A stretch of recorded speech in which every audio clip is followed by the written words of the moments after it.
The political news cycle is fast, and keeping up can be overwhelming.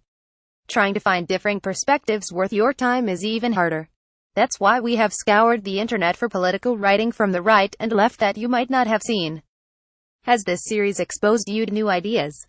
Tell us how. Email us at ourpicks@nytimes.com. For an archive of all the partisan writing roundups, check out Our Picks. From the right, a meeting of the Senate Finance Committee considered a draft of the tax plan last week.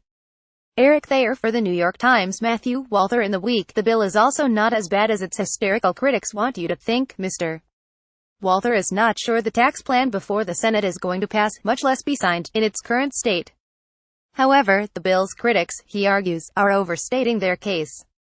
Trickle-down economics doesn't create the broad base of wealth its bow-tied architects imagine, he writes, but it's not clear that it always destroys it either. Read more, Ned Ryan in The Hill. What is now discussed doesn't come close to being real tax reform for the American people. What it does qualify as is a grab bag of goodies for the uber-wealthy globalists while passing the price tag on to the middle and upper middle classes in America. Mr.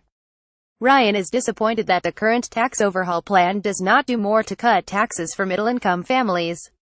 He puts the majority of the blame for the corporation-friendly tax code at the feet of Steven Mnuchin, the Secretary of the Treasury, and Gary D. Cohn, the Director of the National Economic Council. Both are Goldman Sachs alumni who perhaps wanted to help their chums back on Wall Street. Read more, David Frum in The Atlantic. Even if the plan becomes law, as still seems improbable in the face of its terrible poll numbers, what firm would venture a long-term investment based on tax changes so likely unsustainable? Mr. Frum says he believes that the United States needs to lower its corporate tax rates.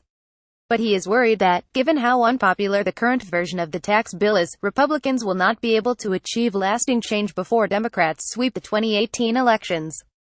According to Mr. Frum, the Republican Party is throwing away its one chance to enact a lower corporate rate. Read more, The editors of National Review. Conservatives should not ignore the importance of keeping the federal deficit under control, nor the risks of repealing the mandate without broad-based healthcare reform. The editors at National Review are heartened by the changes they saw in the latest version of the tax bill. And while they are still worried about the amount these tax cuts will add to the deficit, they are particularly happy to see a repeal of the Affordable Care Act's individual mandate. Read more, From the left. Speaker Paul D. Ryan at a news conference on the tax bill last week. Al Drago for the New York Times. Isabel Sawhill in Democracy Journal. We liberals may need to start better recognizing the difficulty of achieving such redistribution in practice, and in light of those difficulties, consider other ways of reducing inequality that focus more on market incomes and less on tax and benefit programs. Perhaps focusing on tax policy to solve economic redistribution woes is the wrong approach, Ms. Sawhill writes. Here, she presents strategies to remedy pre-tax inequities. Read more, Jordan Weissman in Slate. The House tax plan was a gaudy gift to the GOP's donors, the legislative equivalent of wrapping a bow around a Bugatti and leaving it in Charles Koch's driveway. Mr. Weissman and Mr. Ryan probably do not agree on a lot, but they do see the Senate's tax bill as a boon to rich people who benefit from corporate tax cuts, and a thumb in the eye of ordinary households. And though the Senate bill is marginally less generous to the wealthy than the House bill was, Mr. Weissman writes, better than the House bill is a pretty abysmally low standard. Read more, Jonathan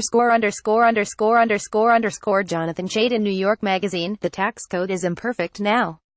Once the Republicans get through with it, it will be in desperate need of reform. Republicans, Mr.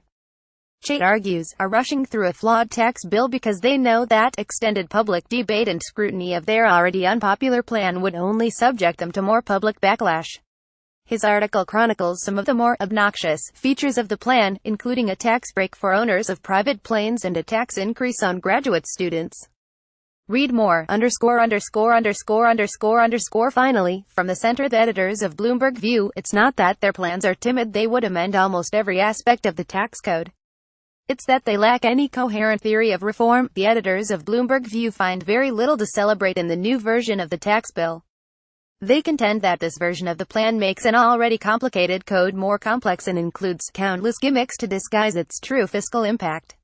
And they worry that the plan will add $1.5 trillion to $2 trillion to the deficit, noting that fiscal stimulus is the last thing an economy and employment needs.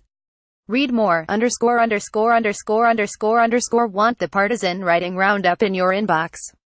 Sign up for the morning briefing newsletter or the What We're Reading newsletter. Have thoughts about this collection? Email feedback to ourpicks@nytimes.com.